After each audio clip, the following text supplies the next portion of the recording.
So, NIT ambassadors, friends, ladies and gentlemen. I wanted to talk a little bit about how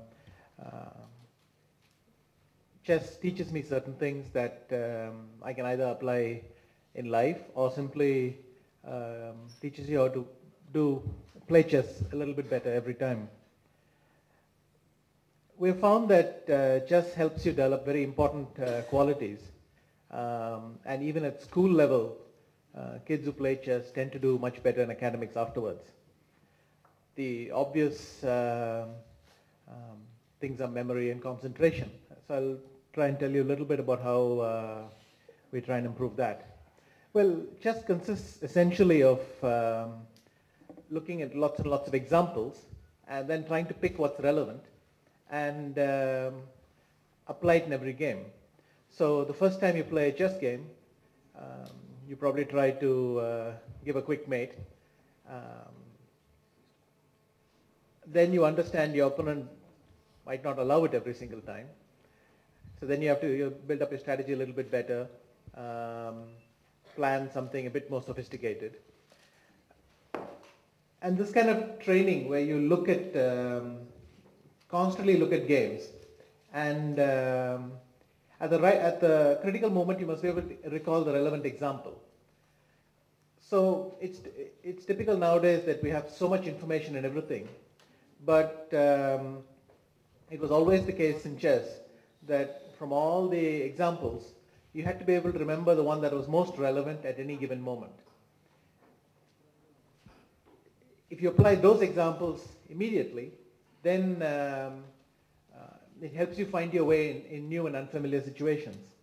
So I found that the best way it works for me is to try and make a list of all the things that I will not be able to figure out on my own. So in chess we'll have very difficult problems, simple problems, but you cannot solve everything at the board. So at the board, the difficult stuff you must be able to recall, and for this you just have to make some effort. Make a list and sort of objectively look at what it is you can recall easily, what you can't. Separate the two.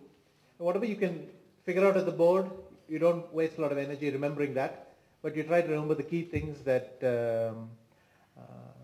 you might not be able to work out on your own. The second thing is to constantly keep looking at material.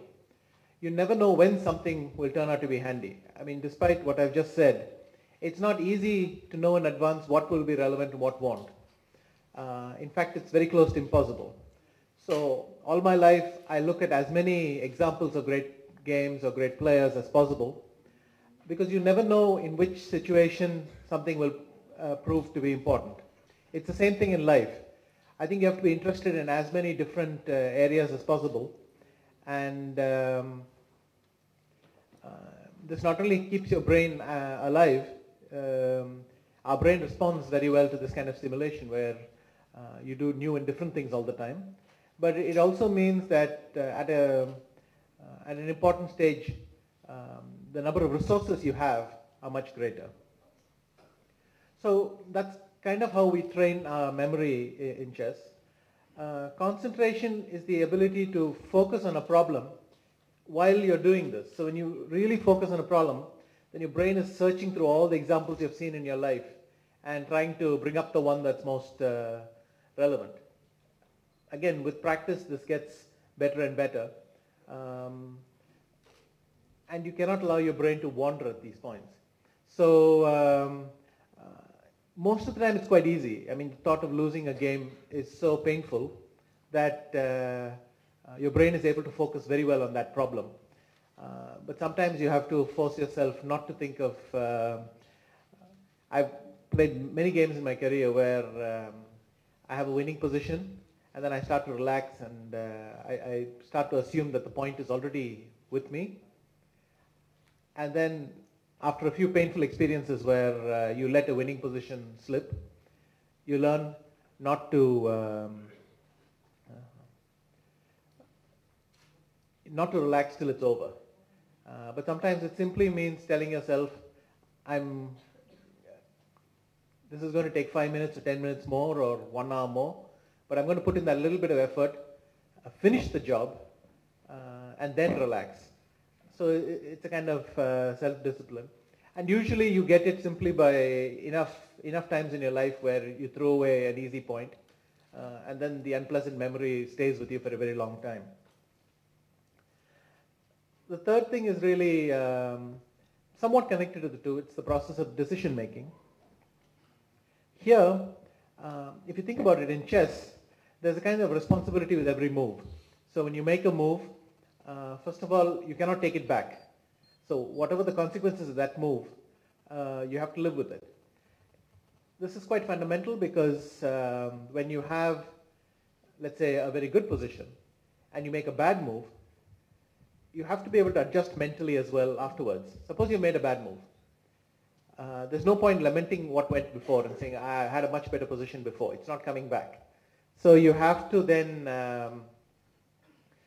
very quickly mentally adjust yourself to this new situation.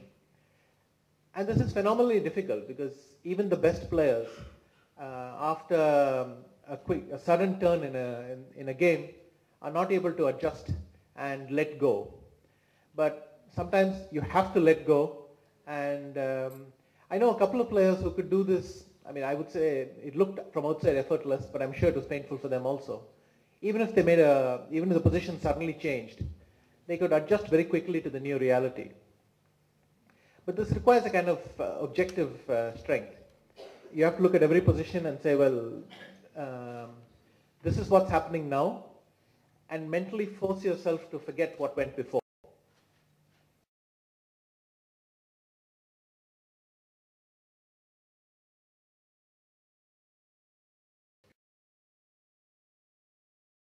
But sometimes it's not possible to work everything out. And then you'll just have to make a decision. But imagine that you have 2 hours for 40 moves. And there are still many moves left to play. You cannot afford to keep hesitating. Because if you keep hesitating and say, well, I'll check my stuff again, you can go on into sort of an endless loop. So it's important at some point to say, I've done what I could, and now it's time to make the move, and whatever the consequences are, I will live with them. Clearly, you never want to do this too early, so this shouldn't be an excuse, I'm a strong decision maker, therefore I'm not going to do my work. You have to try and go through the position as thoroughly as you can, make the effort, but you also have to know when to stop. And this is again something I think you should think about a lot, because I'm sure it's the same in every field. There are people who hesitate much too long, and there are people who don't want to put in the work at the beginning. And you have to find this balance, each one for yourself. So,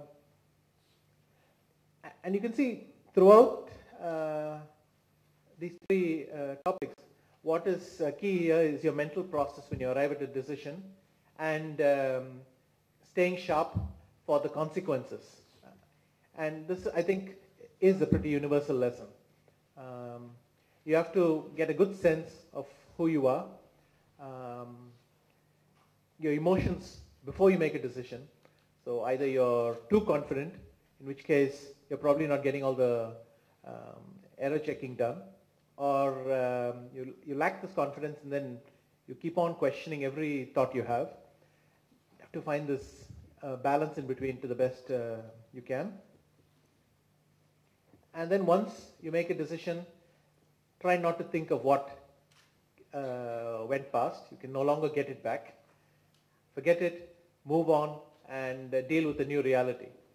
There are lots of people who seem to have this ability very easily to adjust to changing circumstances very fast, and this is a very good quality. Put aside what you can no longer get back and move on. So this is what I try to do as a chess player, and the way to improve is simply to keep yourself open to new ideas.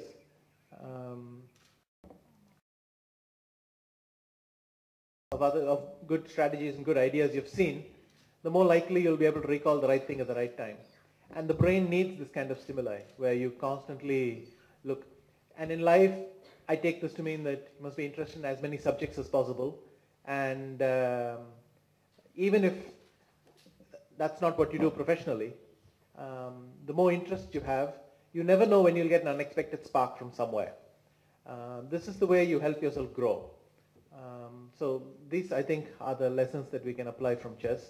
I want to wish all the ambassadors of NIT all the very best in their careers, and thank you.